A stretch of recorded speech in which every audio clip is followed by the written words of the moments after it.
एक बनिए के 3 बेटे थे। एक बार जब बनिया बीमार पड़ा तो उसने अपने तीनों लड़कों को बुलाकर पूछा कि तुम लोग क्या करना पसंद करोगे, किस तरह की जिंदगी बिताओगे। बड़े लड़के ने कहा कि वह दुकान से ही गुजारा कर लेगा। छोटा बोला कोई अच्छा सा व्यापार कर लूँगा। लल्लू जो कि सबसे छोटा था बोला मैं तो चोरी करूँगा। एक बार कहीं तगड़ा हाथ पड़ जाए तो वर्षों तक कुछ करने की जरूरत नहीं पड़ेगी। उसकी बात सुनकर बनिए को बहुत दुख हुआ। बोला बेटे चोरी करना आसान काम नहीं है, पकड़े गए तो मार मार कर भुर्ता बना दिया जाता है। उसके लिए अक्ल की बड़ी जरूरत है।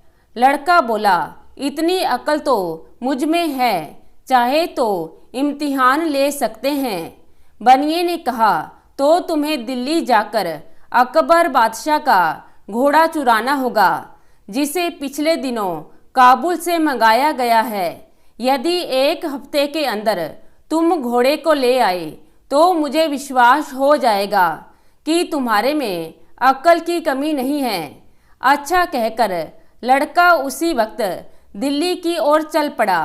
दिल्ली पहुंचकर पाया कि शहर के चारों तरफ कड़ा पहरा है। वह बाहर सड़क पर रुक गया और सोचने लगा कैसे अंदर चला जाए। कुछ देर बाद उसने एक नाई को आते हुए देखा। पास आने पर पूछा भाई कहाँ जा रहे हो। नाई ने बताया कि वह रोज हजामत करने शहर जाता है, यही उसका धंधा है। पूछा तुम कौन हो। लड़का बोला मुझे जानी राम कहते हैं और मैं भी इस शहर में जाना चाहता हूँ। नाई ने बताया कि शहर के अंदर वही आदमी जा सकता है जो कुछ काम करता हो, फालतू आदमी को शहर में नहीं घुसने दिया जाता। सुनकर जानी राम सोचने लगा कैसे शहर में घुसा जाए। नाई से वह बोला अच्छा भाई मैं वापस ही लौट जाऊंगा, लेकिन मेरी हजामत तो बनाते जाओ। नाई ने उसकी बात मान ली। बोला बैठ जाओ। जानी राम बैठ गया, किंतु पानी न होने के कारण हजामत कैसे बनती। तभी जानी राम ने दूर एक तालाब की ओर इशारा किया और बोला वहां से कटोरी में पानी भर लाओ, तभी हजामत बनेगी। नाई ने अपनी पेटी वहीं रख दी और पानी लेने चला गया। अब क्या था, जानी राम ने पेटी को अपने कंधे पर लटकाया और अपने को नाई बताकर तेजी से शहर के अंदर घुस गया। शहर पहुंचकर वह एक भटियारी के पास रहने लगा। धीरे धीरे उसने भटियारी को काबू में कर लिया। उससे बोला अगर तू होशियारी से मेरा काम करती रहेगी तो तुझे रोज एक अशर्फी दूंगा। बुढ़िया राजी हो गई तो उसने बताया कि आज से मेरा नाम जानी चोर है, किसी को पता नहीं चलना चाहिए कि जानी चोर कहाँ रहता है। अगले दिन उसने एक पर्चा लिखकर बुढ़िया को दे दिया कि उसे ले जाकर दरबार में डाल दे। पर्चे में लिखा था बादशाह सलामत, जानी चोर इस शहर में आ चुका है, वह आपके काबुली घोड़े को चुरा लेगा। बुढ़िया ने वह पर्चा अपने तोते को दे दिया और तोता उसी वक्त पर्चे को दरबार में डाल आया। बादशाह ने पर्चा पढ़ा तो चकित रह गए। जानी चोर की यह हिम्मत, घोड़े की पूंछ से ना बंधवा दिया तो कहना। बादशाह ने ऐलान कर दिया कि आज रात को जो हमारे घोड़े की रखवाली करेगा उसे 500 रुपये इनाम में दिए जाएंगे। सुनकर एक लालची सुनार दरबार में पहुंचा और घोड़े की रखवाली का काम ले लिया। बुढ़िया से जानी चोर को जब मालूम हुआ कि सुनार ने घोड़े की रखवाली की जिम्मेदारी ली है तो उसने बुढ़िया से पूछा सुनार के घर में और कौन कौन है। बुढ़िया ने बताया कि उसके माता पिता भाई बहन सभी हैं। उसका एक लड़का जवान है जो नौकरी करने परदेश गया है और कई वर्षों से घर नहीं लौटा। जानी चोर खुश होकर बुढ़िया से बोला कि अब काम बन जाएगा। तू लोहे पीतल और गिलट के कुछ टुकड़े जमा कर उसकी एक पोटली बना ले, बाहर से सुंदर रेशमी कपड़ा लपेट देना। बुढ़िया ने वैसा ही किया। शाम के वक्त जानी चोर ने पोटली बगल में रखी और सुनार के घर जा पहुंचा। घर पर उस रात सुनार की घरवाली और उसके लड़के की बहू थी। जानी चोर ने दरवाजा खटखटाया और माँ को पुकारा। सुनार की घरवाली बुढ़िया हो चुकी थी, आंखों से साफ साफ दिखता नहीं था। आवाज सुनते ही उठ बैठी, बहू को भी जगा दिया। अरे मेरा सुमेर आ गया, बहू उठ देख तो, इतने दिनों के बाद सुमेर लौटा है। बहू भी उठ खड़ी हुई। माँ ने बेटे को गले लगाया, बोली अब तो तेरी आवाज रंग रूप सब कुछ बदल गया है मेरे लाल। हाँ माँ, 12 वर्ष में तुम भी तो कितनी बदली बदली सी लग रही हो। पास ही बहू घूंघट काढ़े खड़ी थी। जानी चोर ने पिता के बारे में पूछा। मालूम हुआ कि वे आज रात पहरे पर गए हैं। शहर में जानी चोर आया है। वह बादशाह के घोड़े को चुराना चाहता है। रात में बहू ने बढ़िया खाना बनाकर उसे खिलाया। माँ अपने कमरे में सो गई। वह भी बहू के साथ कोठे पर जा पहुंचा। देर तक उन दोनों में बातचीत होती रही। अंत में बहू ने पूछा, अपने माता पिता के लिए तुम बहुत सा रुपए कमाकर लाए हो, मेरे लिए भी कुछ लाए हो? जानी चोर मुस्कुराया और पोटली को खनखनाता हुआ बोला, यह देखो, इस बार तुम्हारे लिए बहुत कुछ लाया हूँ। उन चीजों से भी बढ़कर है जो कि तुम अपने मायके से लाई हो। जरा लाना तो उन चीजों को, इनके मुकाबले की हैं भी या नहीं। बहू बहुत प्रसन्न हुई, अपने सारे जेवर लाकर रख दिए। तभी उसे याद आया और बोली, अपना 9 लाख का हार तो मैं लाई नहीं, वह दूसरे कोठे पर रखा है। ठहरो, उसे भी लेकर आती हूँ। कहकर वह दूसरे कोठे पर जा पहुंची। जानी चोर ने सोचा कि भगवान ने उसे अच्छा मौका दिया है, इसे खोना नहीं चाहिए। उसने संदूकची उठाई और 4 दीवारी से कूदकर चंपत हो गया। सारा जेवर लाकर उसने भटियारी को सौंप दिया। अगले दिन घर लौटने पर जब सुनार को इस बात का पता चला तो उसकी बोलती बंद हो गई। कहाँ 500 के इनाम मिलने की खुशी थी और कहाँ हजारों की चंपत पड़ गई। उसने सोचा कि यह जानी चोर का ही काम है। वह रोता तड़पता बादशाह के दरबार में पहुंचा और अपनी कहानी सुनाई। सुनकर बादशाह को आश्चर्य हुआ। सोचने लगा, चोर ही नहीं, वह साथ साथ उस्ताद भी है। किस तरह उसे अपने घोड़े की रक्षा की जाए। दूसरे दिन फिर दरबार में चिट्ठी आ गिरी। इसमें भी घोड़े को चुराने की बात लिखी थी।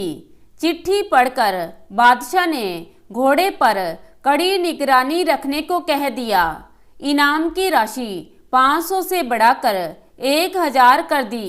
इस बार घोड़े की रखवाली के लिए कोई भी तैयार ना हुआ। लोग सोचने लगे कहीं इनाम के चक्कर में घर का माल भी ना चला जाए। किंतु शहर के कोतवाल से ना रहा गया।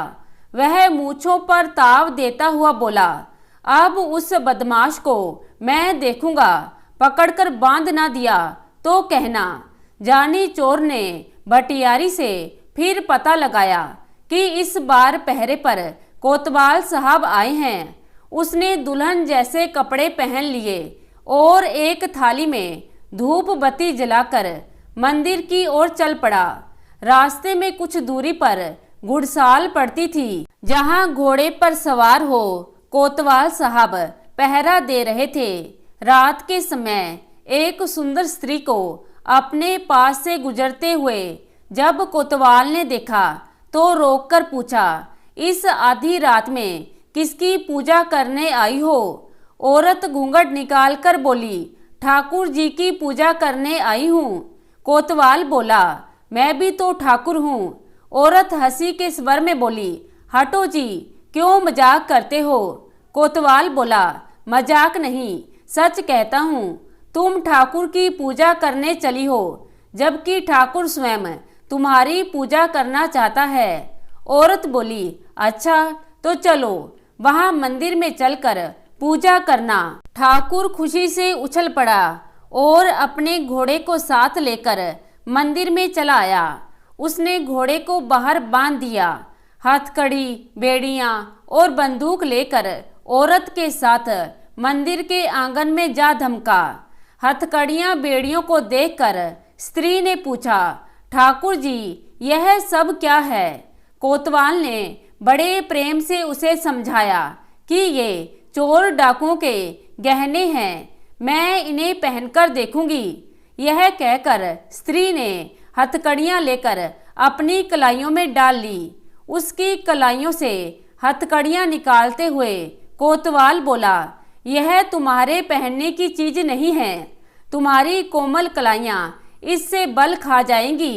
स्त्री ने हट की, नहीं जी, मैं इन चीजों को पहनकर देखना चाहती हूँ कि कैसे पहनी जाती हैं। अच्छा तो रुक जाओ, मैं तुम्हें दिखाता हूँ इन्हें कैसे पहना जाता है। जैसे जैसे मैं बताता जाऊं वैसे ही तुम मुझे पहनाते जाना। कहकर उसने अपने हाथों में हथकड़ी और पैरों में बेड़ियां डलवा ली। फिर मुस्कुराता हुआ बोला, देख लिया, इस तरह पहना जाता है, अब इन्हें खोल दो। कोतवाल की बात सुनकर स्त्री जोर से हंस दी। उसने अपनी नकली वेशभूषा को अलग किया और बंदूक उठाकर कोतवाल की छाती पर रख दी। पूजा करोगे बरखुदार? जानी चोर की पूजा करना क्या आसान समझा है? जानी चोर का रूप देखते ही कोतवाल के होश उड़ गए। गिड़गिड़ाता हुआ बोला, भाई इस बार माफ कर दो, आगे से कभी तुम्हारे आड़े नहीं आऊंगा। किंतु जानी चोर कब सुनने वाला था। उसने कोतवाल को एक रस्सी से बांध लिया, उसके मुंह में कपड़ा ठूसकर घोड़े पर बिठाया और बादशाह के महल के आगे फेंक कर चंपत हो गया। सवेरा होते ही शहर में हलचल मच गई। जानी चोर ने कोतवाल की वह दशा बनाई जो आज तक कभी ना बनी थी। लोग जानी चोर के नाम से थर थर कांपने लगे। दरबारियों को लगा कि अब उसके हाथों से घोड़े को बचाना मुश्किल है। दाव लगने पर वह घोड़े को अवश्य ही उड़ा लेगा। दरबार में फिर पर्चा आ गिरा जिसमें काबुली घोड़े को जल्दी ले भागने की बात लिखी हुई थी। इस बार 5,000 रुपये इनाम रखने पर भी कोई रखवाली करने के लिए तैयार ना हुआ। बादशाह को बड़ी चिंता हुई कि किस तरह घोड़े की रक्षा की जाए और जानी चोर को जिंदा पकड़ा जाए। कोई उपाय ना सूझता देख बादशाह ने स्वयं निश्चय किया कि वे अपने हाथों से चोर को पकड़ेंगे। सोचकर बादशाह उसी काबुली घोड़े पर बैठकर पहरा देने लगा। जानी चोर ने पता किया कि इस बार स्वयं बादशाह पहरे पर हैं। वह एक बुढ़िया का रूप बनाकर मंदिर वाली सड़क पर जा बैठा और चक्की आगे रख अनाज पीसने लगा। सड़क के किनारे बुढ़िया को अनाज पीसता देख बादशाह ने पूछा, इस वक्त किसके लिए अनाज पीस रही हो? बुढ़िया हांफती हुई बोली, क्या करूं सरकार, बुढ़ापा बहुत बुरा है और उससे भी बुरी चीज है गरीबी।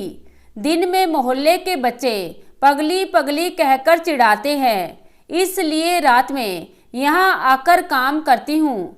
अभी अभी एक सिपाही आया था, पीसने के लिए गेहूं दे गया है, अभी आकर ले जाएगा। सुनकर बादशाह घोड़े से उतर पड़ा और पूछा, क्या नाम था उस सिपाही का? बुढ़िया ने माथे से पसीना पोंछते हुए कहा, नाम तो सरकार वह जानी जानी कुछ बता रहा था। बादशाह को विश्वास हो गया कि वही जानी चोर है। उसने बुढ़िया से पूछा, वह कितनी देर में लौटकर आएगा? बुढ़िया बोली, आता ही होगा सरकार। बादशाह ने सोचा, चोर को पकड़ने का इससे अच्छा मौका नहीं मिलेगा। वह बुढ़िया से बोला, तू मेरे कपड़े पहन ले और मुझे अपने कपड़े दे दे ताकि मैं उसे पकड़ लूं। वह सिपाही नहीं, चोर है। मैं उसे पकड़कर बादशाह के पास ले जाऊंगा। बादशाह ने अपने कपड़े पहनाकर उसे मंदिर के आंगन में भेज दिया। साथ ही अपना काबुली घोड़ा भी उसके हवाले कर दिया। स्वयं उसने बुढ़िया के फटे पुराने कपड़े पहन लिए और सड़क के किनारे बैठकर चक्की घुमाने लगा। हाथ में घोड़ा आते ही जानी चोर फूला ना समाया। वह तुरंत घोड़े पर चढ़ा और एड़ लगाते हुए बोला, बादशाह सलामत, तुम चक्की पीसते रहो। जानी चोर यह भागा। बादशाह ने आवाज सुनी तो कलेजा धक रह गया। हाथ से चक्की छूट गई। वारे जानी चोर, तू तो अकल का पुतला निकला। उधर जानी चोर बादशाह की पोशाक में घर पहुंचा तो बनिए को विश्वास हो गया और बोला, शाबाश बेटा, अब तू जरूर चोरी कर सकता है, किंतु याद रख, गरीब को कभी परेशान ना करना। ईमानदारी और मेहनत से कमाए गए धन पर डाका नहीं डालना और गरीबों की सहायता करने में पीछे ना रहना। अब जाकर बादशाह का घोड़ा वापस करा। सुनकर जानी चोर घोड़ा वापस करने निकल पड़ा। तो दोस्तों, कैसी लगी आज की कहानी? आशा करती हूँ कहानी को पसंद करेंगे। धन्यवाद।